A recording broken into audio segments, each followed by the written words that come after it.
सबको नमस्कार। दिल्ली में कोरोना के केस अब कम हो रहे हैं। कोरोना की दूसरी लहर भी अब कम हो रही है थोड़ी। आप सभी के सहयोग से लॉकडाउन भी सफल रहा। हमने पिछले कुछ दिनों में ऑक्सीजन के बेड भी खूब बढ़ाए हैं। कल ही जीटीबी हॉस्पिटल के सामने 500 नए आईसीयू के बेड चालू किए हैं। अब दिल्ली में आईसीयू और ऑक्सीजन के बेड्स की कमी नहीं है। दिल्ली में वैक्सीनेशन पूरे ज़ोर शोर से चालू हो गया है। लोगों में खूब उत्साह है। मैंने खुद देखा है दिल्ली सरकार के स्कूलों में जहां वैक्सीनेशन हो रहा है। मैं कई स्कूलों में गया, लोगों से बात की। लोग बहुत खुश हैं और अच्छे से अपना वैक्सीनेशन करवा रहे हैं।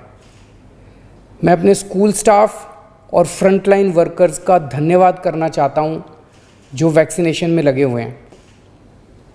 अभी हम 1.25 लाख डोज रोज़ वैक्सीनेशन कर रहे हैं। इसको जल्दी हम रोज़ 3 लाख से अधिक लोगों को वैक्सीन लगाना शुरू कर देंगे। हमारा लक्ष्य है कि आने वाले 3 महीने में सभी दिल्ली वालों को वैक्सीनेशन लगा दिया जाए। लेकिन एक बड़ी समस्या आ रही है और वो है वैक्सीन की कमी की। दिल्ली में हमारे पास अब केवल कुछ दिन के वैक्सीन बचा है और ये समस्या देशव्यापी है। पूरे देश में इस वक्त वैक्सीन की भारी कमी हो रही है। कुछ राज्य तो ऐसे हैं जहां वैक्सीन न होने के कारण अभी तक वैक्सीनेशन शायद शुरू भी नहीं हो पाया। वैक्सीन की कमी देश के सामने इस वक्त बहुत बड़ी चुनौती बन गई है। आज केवल 2 कंपनियां वैक्सीन बना रही हैं। ये दोनों मिलके महीने में केवल 6-7 करोड़ वैक्सीन बनाती हैं। तो इस तरह तो हम देश के हर व्यक्ति को वैक्सीन लगाने में हमें 2 साल से ज़्यादा टाइम लग जाएगा। तब तक तो कोविड की पता नहीं कितनी लहरें आ जाएंगी, कितनी बर्बादी हो जाएगी। इसलिए ज़रूरी है कि हम भारत में वैक्सीन का उत्पादन युद्ध स्तर पर बढ़ाएं और देश के हर नागरिक को अगले कुछ महीने में वैक्सीन लगाने की राष्ट्रीय योजना बनाएं। जब तक हर भारतीय को वैक्सीन नहीं लगती तब तक ये जंग जीती नहीं जा सकती। मैं आज एक सुझाव देना चाहता हूँ।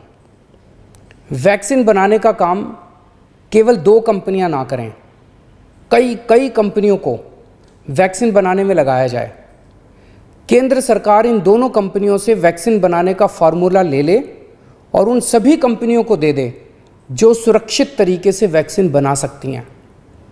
ऐसे कठिन समय में केंद्र सरकार के पास पावर है कि वो ये कर सकती है।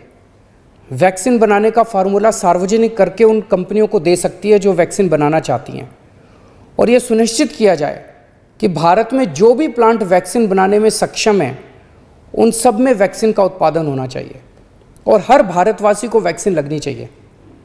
यही एक तरीका है जिसके द्वारा हम जल्दी से जल्दी सभी भारतीयों को वैक्सीन लगा पाएंगे। आपको याद हो जब पहली लहर आई थी हमारे देश में पीपी किट की कितनी किल्लत थी, कितना संघर्ष करना पड़ता था पीपी किट लेने के लिए। सोचो अगर उस टाइम केवल 2 कंपनियों को पीपी किट बनाने का अधिकार होता तो क्या आज देश में पीपी किट मिलते? लेकिन ऐसा नहीं हुआ। आज कई भारतीय कंपनियां पीपी किट बना रही हैं। इसलिए हम किसी और पे पीपी किट के लिए निर्भर नहीं हैं। भारत में बेहतरीन इंडस्ट्रियलिस्ट हैं। हमारे पास दुनिया की सबसे बड़ी फार्मा कंपनियां हैं। हमारे पास विश्व के सर्वश्रेष्ठ वैज्ञानिक हैं। मैं निश्चित तौर पे ये कह सकता हूँ कि यदि उन्हें अवसर दिया गया तो वे अपना भरपूर सहयोग देंगे। वैक्सीन का उत्पादन करने वाली कंपनियों के लाभ का एक अंश हम रॉयल्टी के रूप में उन दोनों कंपनियों को दे सकते हैं जिन्होंने मूल फॉर्मूले की खोज की है। मुझे पूरा विश्वास है कि इस तरह हम अगली कोरोना की लहर के पहले भारत के हर नागरिक को सुरक्षा कवच प्रदान कर पाएंगे। मेरा केवल एक ही मकसद है कि किस तरह हम सब मिलकर हर भारतीय को कोरोना से बचा पाएं। जय हिंद।